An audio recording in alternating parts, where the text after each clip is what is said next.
Olá, irmãos, graça e paz, como estão todos? Espero que bem.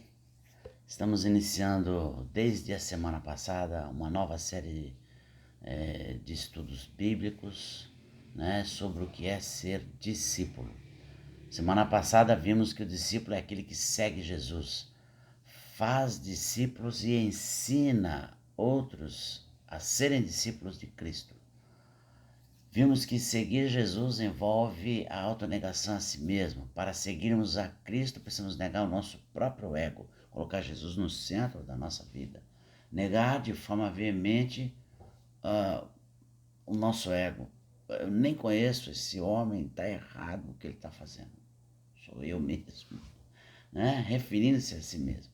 Então vimos que o discípulo deve tomar a sua cruz, Vimos isso na semana passada. E a dívida que era contra nós e era impagável foi paga por Jesus na cruz. Entretanto, cada um de per si deve tomar a sua cruz para segui-lo. Tomar a nossa cruz no sentido de dominar o pecado que jaz à nossa porta.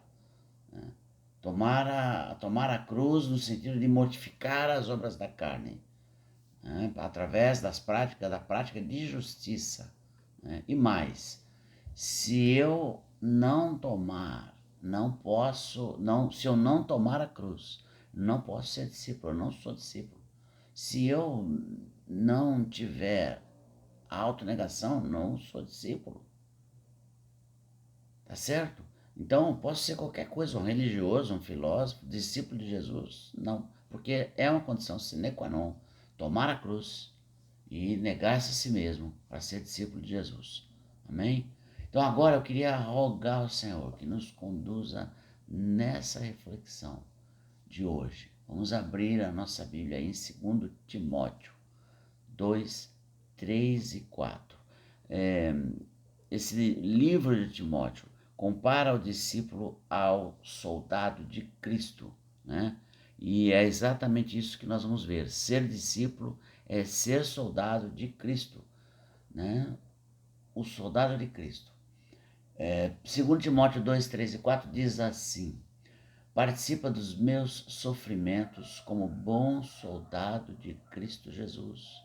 Nenhum soldado em serviço se envolve em negócios dessa vida, porque o seu objetivo é satisfazer aquele que o arregimentou. A Escritura compara em diversos momentos o discípulo a um soldado. Precisamos entender que o vem e segue-me é uma convocação para ir à guerra.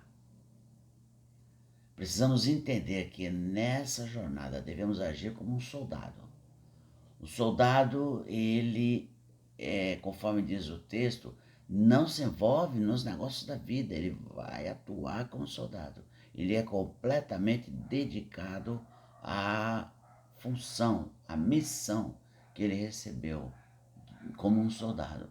Então, também devemos entender que o soldado deve a sua obediência integral ao general, que é Cristo Jesus, no caso do discípulo. Então, quando ele diz vem e segue-me, significa que ele vai à nossa frente, significa que ele está o tempo todo conosco, na batalha, durante a batalha. E mais, ele nos convoca para uma guerra cuja vitória ele já conquistou. Amém? Então, estamos juntos aí com o Senhor, Então, o soldado, o que é o soldado, O Paulo usa o termo soldado aqui, Um bom soldado de Cristo, Aqui no Brasil, o serviço militar é obrigatório. Isso muda um pouco de nação para nação. Vários países não têm serviço militar obrigatório. Estados Unidos, Canadá só em caso de guerra. Muda de nação para nação. Por outro lado, tem outros que têm também. Suécia, Israel é 2 anos de serviço militar. Aqui no Brasil é 1 ano. Israel também convoca mulheres, Tem outros lugares que também tem convocação de mulheres, no serviço militar obrigatório. Mas a maioria dispensou, não tem serviço, alistamento militar obrigatório, como é no Brasil, tá? Aí, nesse alistamento, você pode escolher as forças armadas que você quer servir ao país, o exército, a marinha, a aeronáutica. Não tem escolha boa, né? Qualquer uma delas aí é cilada, né? Qualquer das forças armadas é cilada. Mas eu, como militar, ex-militar, não posso denegrir o serviço militar. Eu entendo que o serviço militar é bom, de uma forma geral. Ele é bom e traz. Agora, como tudo na vida, traz vantagens e desvantagens. Então, isso não é uma questão que a gente precise pensar. A gente é obrigado, né? Então, vai lá e faz. Agora, o que tem de bom hoje, né, é que há uma redução muito grande, né, do tempo da época que eu fui para o quartel, para o exército, para hoje. Então é uma diferença muito grande no efetivo das Forças Armadas, né? Mudou, diminuiu muito, fecharam muitas unidades, muitos batalhões, e isso diminuiu muito a convocação. Então, muitos hoje saem livres do serviço militar obrigatório pelo excesso de contingente. Então, isso é o caso bom. Mas é essa convocação, né, que nós estamos falando quando fala aquele que o arregimentou, né? A palavra grega usada para soldado vem daquele verbo que se refere àquele que vai à guerra, aquele que é convocado, aquele que serve o exército, que presta o serviço militar. Refere-se aqui ao bom soldado de Cristo, é alguém disciplinado, dedicado, completamente dedicado à sua missão de soldado, é alguém vigilante o tempo todo, disposto e, se necessário, sofrer, né? Entrar e sofre, né? Porque um soldado, numa questão de guerra, sofre. Então, isso está envolvido. E aquele que o arregimentou, arregimentar é trazer para o regimento. Regimento corresponde, são as unidades operacionais utilizáveis em combate, né? O que hoje chamam de batalhão, né, há um tempo atrás se chamava regimento. Por isso, arregimentar, né? Antigamente era batalhão e é uma unidade utilizável, operacional de combate, comandada por um coronel, né? No caso do exército, um coronel do exército, né? Por exemplo, lá na unidade que eu servi lá, o 4º BIB, 4º Batalhão de Infantaria Blindado, hoje, antigamente era chamado de 4º Regimento de Infantaria Blindado, e assim vai. 2º Batalhão de Caçadores, 2º Regimento de Caçadores, e assim vai. 2º Regimento de Infantaria, 2º Batalhão de Infantaria, 6º RI, lá em Caçapava, uma unidade bastante conhecida por ter participado na Segunda Guerra Mundial. Era antigamente 6º RI, né? Hoje é 6º BI. E assim vai, batalhão e regimento é semelhante, então só mudou o nome. Então, arregimentar tem a ver com isso, convocar, trazer, integrar a um regimento que entrará em guerra. Tá? O discípulo arregimentado é aquele que vai entrar em guerra. Ele deve ser completamente dedicado à sua missão e ao seu comandante, Jesus Cristo. Cabe aqui um ponto, né? Uma observação. Igreja não é exército, tá certo? Então, no exército temos uma hierarquia militar, tá certo? Nós temos vários postos e o posto inferior é sempre hierarquicamente subordinado ao posto superior, tá? Então, é sujeito a ordens. Nós também somos sujeitos a ordens do cabeça, somente de Jesus, o Senhor. E toda a ordem dele está composta ali, está escrita ali na sua palavra para que a gente não tenha dúvida, ok? É assim que é, tá certo? Não tem, o pastor não é coronel, não é sargento e não é nada disso. E não dá comando verbal para ser ninguém dentro da igreja, ok? Quanto à igreja, o que vale, o que impera, é o que a Escritura diz, sujeitando-vos uns aos outros no temor de Cristo. Está lá em Efésios 5:21. Efésios é a carta escrita para a igreja, tá certo? Então, devemos a obediência ao general somente, direto com o homem, direto com o general, direto com o trono da graça, direto com o Senhor, Rei dos Reis, Senhor dos Senhores, é direto com Ele, é dele que a gente obedece ordem. Amém? Então apenas o general, diretamente, não tem coronel no meio, ok? Tá bom? Bem entendido. Então o que rege na igreja é princípio de liderança, e a liderança é pelo exemplo. É exatamente o que Jesus fez quando ele fala, vem e segue-me. É isso aí.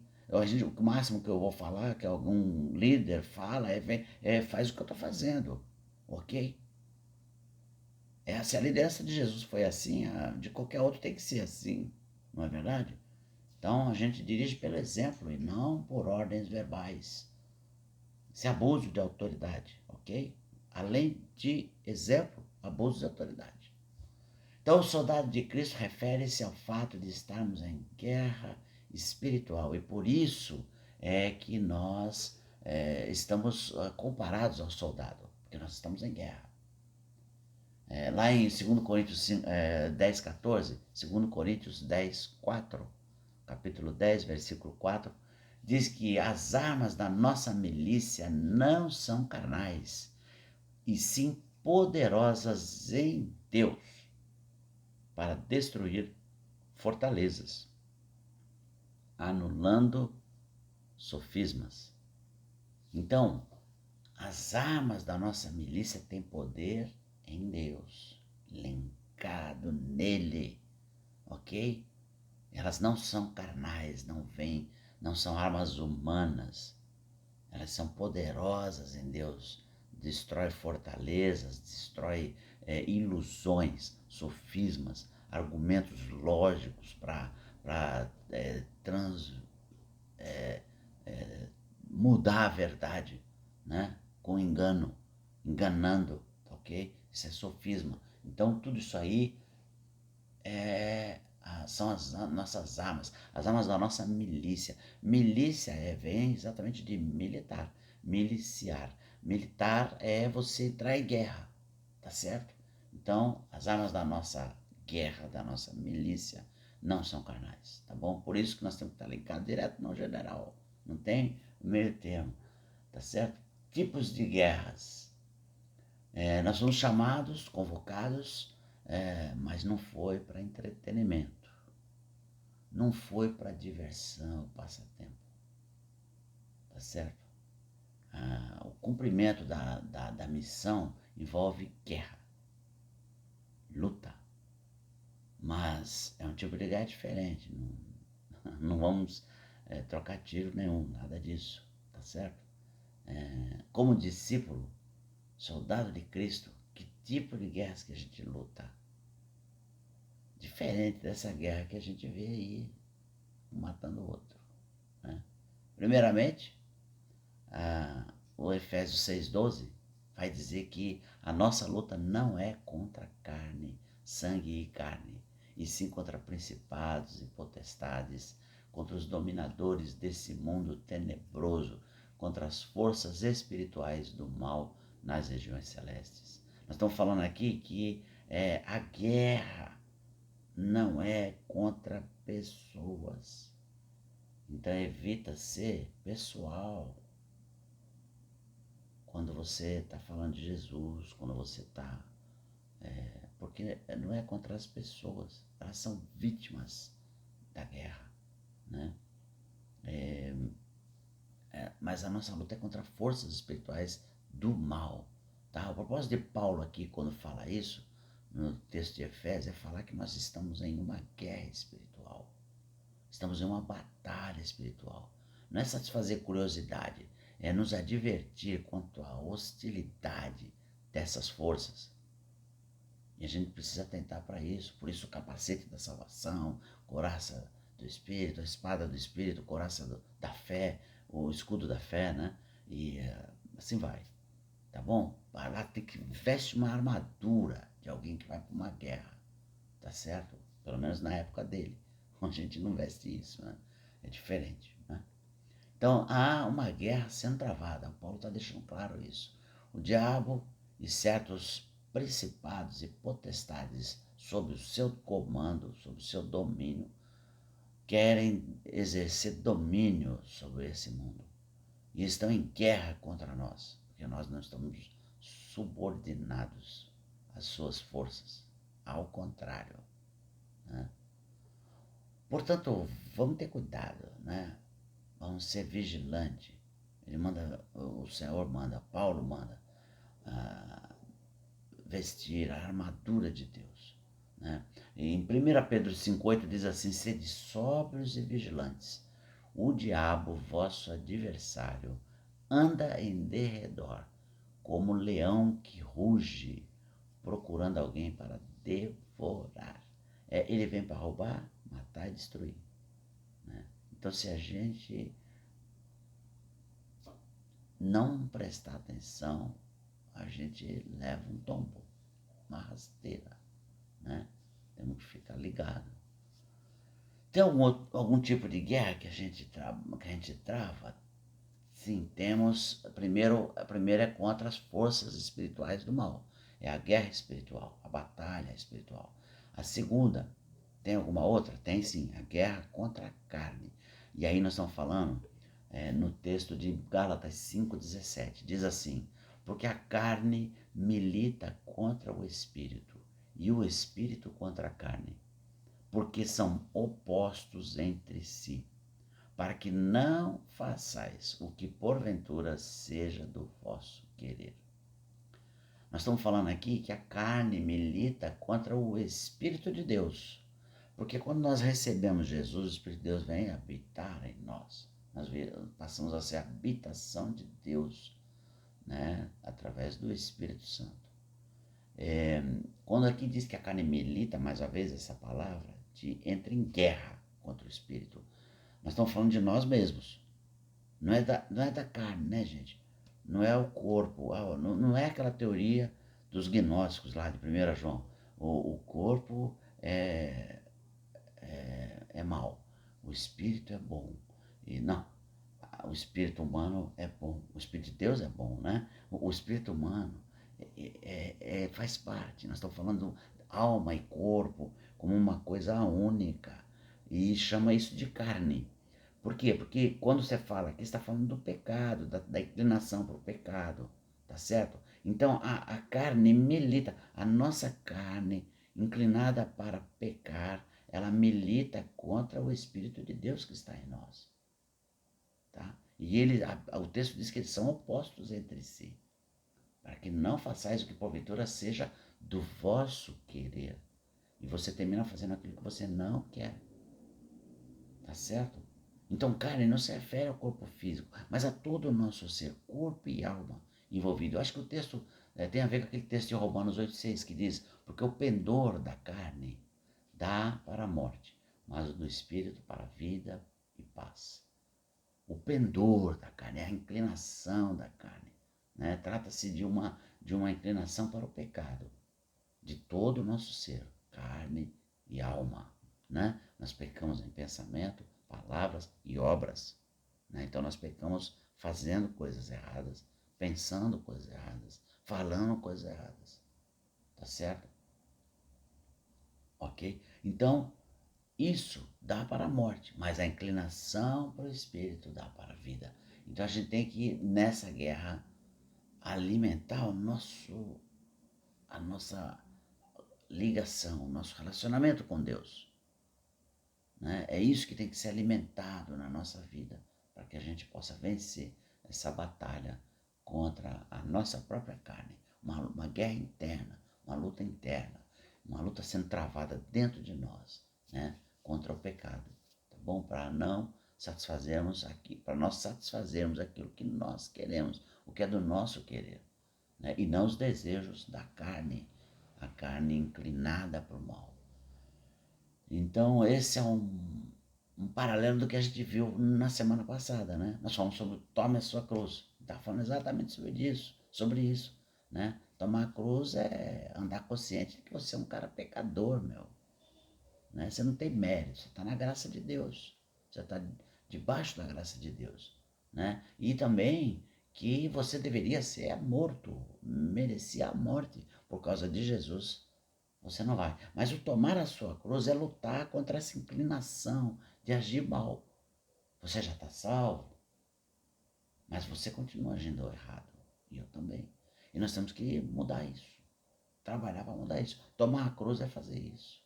Né? O texto lá de Colossenses 3, 5 e 6 diz: Fazei, pois, morrer a vossa natureza terrena. Prostituição, impureza, paixão lasciva, desejo maligno e avareza, que é idolatria. Todas essas coisas é que trazem a ira de Deus sobre os filhos da desobediência. Então a gente fazei, pois, morrer a vossa natureza terrena. Pega essa tua natureza e crava ela na cruz de Jesus. Lembra do Caim? Se procederes bem, lá em Gênesis 4, 7, né? Estava lá com o rosto descaído, estava a face descaída, querendo cometer pecado, e Deus ainda adverte ele. Se procederes bem, por quê? Por que isso? Porque Deus não aceitou a sua oferta de sacrifício. Né? E Deus fala com ele: se procederes bem, é certo que serás aceito. Se todavia procederes mal, em atitude de inveja com teu irmão Abel, eis que o pecado jaz à porta. O seu desejo será contra ti. Exatamente isso que está falando no outro texto, né? Quanto você não fazer o que você quer, você termina fazendo aquilo que você não quer. E aí, cumpre a ti dominá-lo. A ti cumpre dominá-lo. Deus está falando para Caim. Tá? Então fazer morrer a natureza terrena pela prática da justiça. Fazer as coisas certas, aquilo que tem que ser feito. Amém? Ok. Recordamos aí um pouquinho. Guerra contra o mundo. Tem algum outro tipo de guerra? Tem. A guerra, nós falamos da guerra espiritual contra forças malignas. Inclusive, às vezes é uma guerra mesmo, porque é alguém que aparece possesso de demônios. E você precisa expulsar aquilo lá. Tá? Porque não pode. Aquilo é um ser humano. Ele não tem o direito de tomar possessão de um homem. Né? Você tem que ordenar a saída dele dali. Tá certo? Então é uma guerra direta. Tá certo? O discípulo é um soldado de Jesus Cristo. Tá? Esse é o tema que nós estamos abordando. Né? Que como discípulo nós estamos em guerra. E a guerra contra o mundo é a próxima. O que diz lá? 1 João 2,15 fala assim: não ameis o mundo, nem as coisas que há no mundo. Se alguém amar o mundo, o amor do Pai não está nele. Já falamos um pouco sobre esse tema no passado, aí, alguns meses atrás, talvez até um ano atrás, mais ou menos. O mundo, a carne e o diabo. É disso que nós estamos falando aqui, né? O mundo, né? A carne e o diabo, né? É disso que nós estamos falando. São os nossos inimigos efetivos, né? São os nossos inimigos. Quando João fala não ameis o mundo, nós temos aí 2 mandamentos embutidos, porque nós conhecemos o outro mandamento, diz, porque Deus amou o mundo de tal maneira que deu seu Filho unigênito. Aqui fala que não ameis o mundo, mas lá diz que Deus amou o mundo. E aí nós temos 2 mandamentos. Quando você vê esse aqui de João, introduz uma outra visão, que tem 2 mandamentos embutidos nesses textos. Porque tem mundo que eu não posso amar e tem mundo que eu devo amar. Aquele que o Senhor ama, tá? Eu tenho que amar. Eu tenho que amar. Agora, se eu amar aquele que o Senhor não ama, então o amor do Pai não está em mim. Tá certo? Então, a pergunta que fica é: que mundo devemos amar e que mundo não devemos amar? Né? E aí a gente vai ver que os irmãos lembram que o apóstolo João ele apresenta essa distinção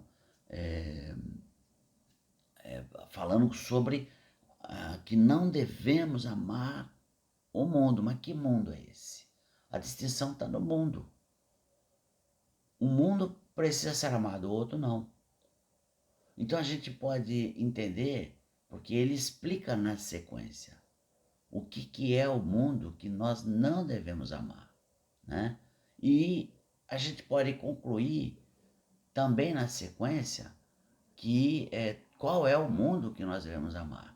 Quando ele fala, não ameis o mundo, nem as coisas que há no mundo, aí lendo o versículo 16, que é na sequência do 15 que nós lemos, né? Se alguém amar o mundo, o amor do Pai não está nele, porque tudo que há no mundo, a concupiscência da carne, a concupiscência dos olhos e a soberba da vida, não procede do Pai, mas procede do mundo. Então, o que há no mundo fica fácil aqui para nós, que procede do Pai, nós devemos amar. E o que há do mundo, que procede do mundo, nós não devemos amar. Procede das pessoas. O mal praticado pelas pessoas, nós não. Ficou fácil. Tudo que está no mundo, o que procede do Pai, a gente deve amar. O que não procede, a gente não deve amar. Né? Então, a gente precisa saber que o mundo também atua como nosso inimigo. Tá? E nós devemos amar, por exemplo, a criação de Deus, as árvores, a natureza, os rios, os lagos, o mar. Nós devemos amar também tudo que Deus criou, né? Nós devemos amar, né? O ar que respiramos. Por isso a gente tem que trabalhar contra a poluição, contra desmatamento, contra a poluição dos rios e mares e lagos. Nós temos que lutar contra isso. Por quê? Porque a nós foi ordenado cuidar do jardim. Está lá em Gênesis. Ó, você tem dado domínio. E cuidar dos animais também. Eu acredito que nossos netos não vão ver, por exemplo, alguns tipos de animais aí já terão instinto, né? Um gorila, por exemplo, só em filme.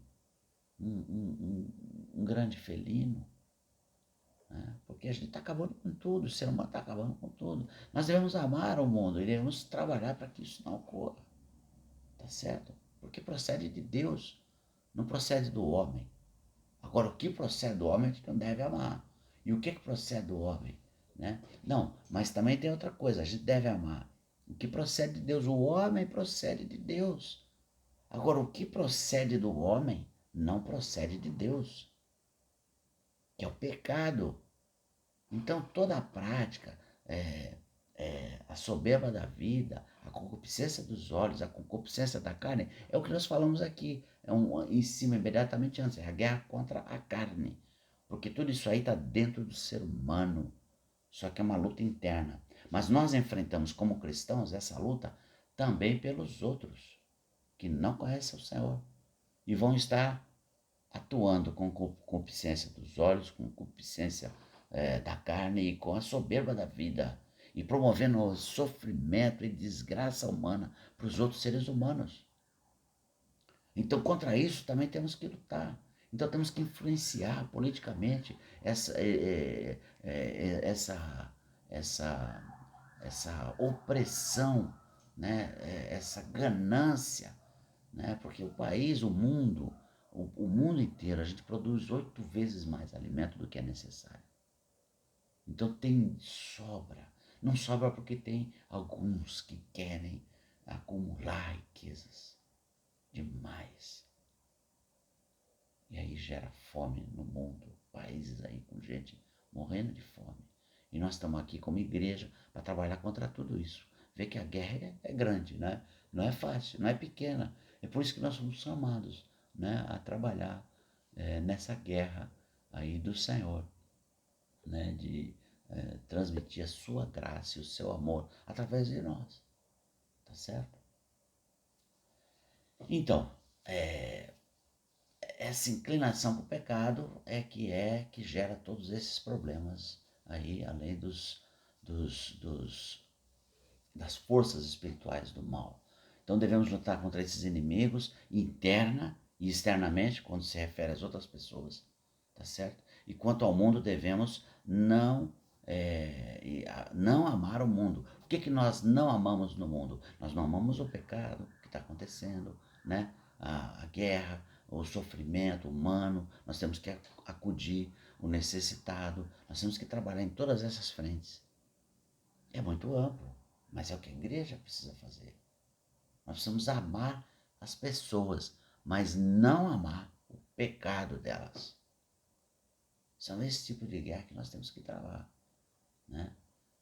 A guerra espiritual, a guerra contra a nossa carne e a guerra contra o mundo.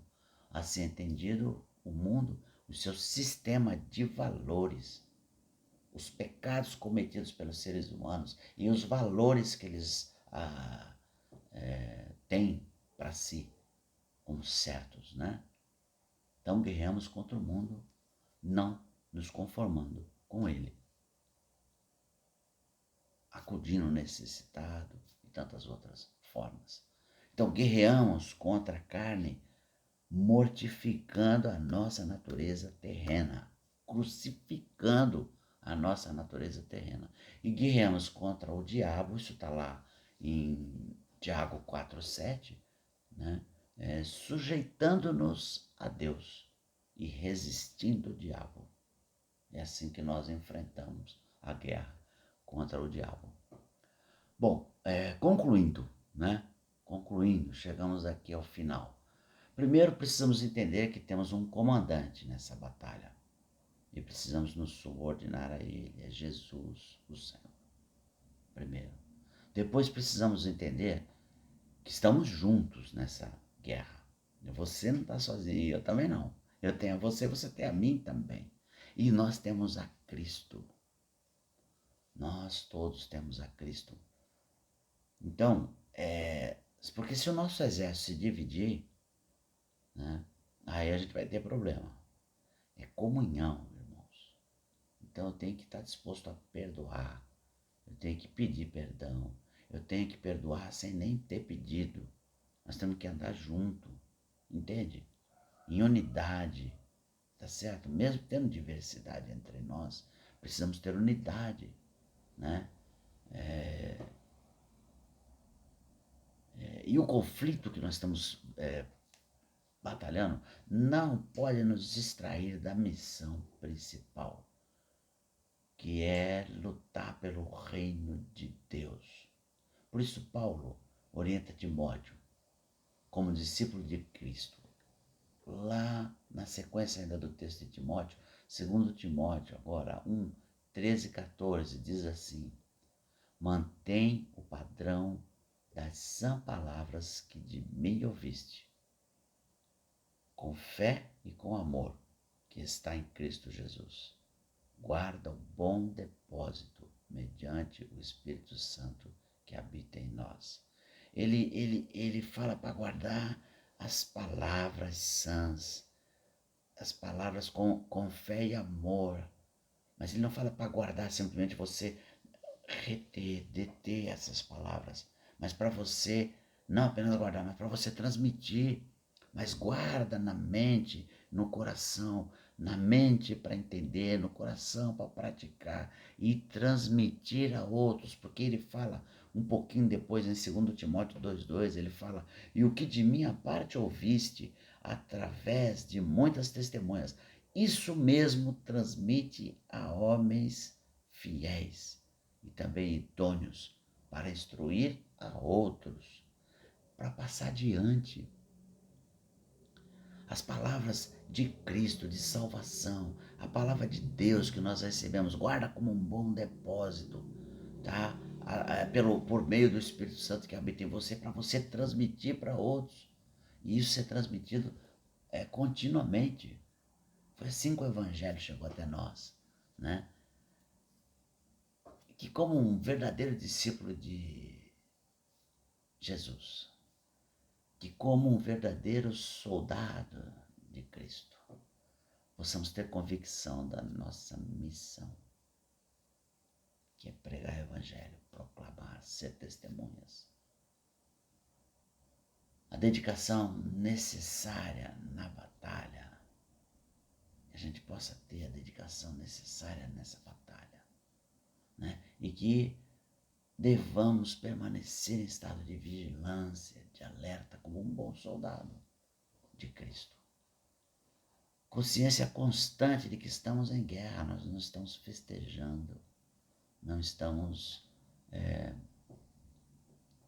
em entretenimentos, nós estamos em guerra, mas que nós também lembremos que nós temos um comandante vitorioso, que também contamos uns com os outros nessa batalha. Eu conto com você, você conta comigo e nós contamos com o Senhor, o nosso general. E que nós também não podemos tirar os olhos da missão. Amém? Que Deus te abençoe e guarde. Amém.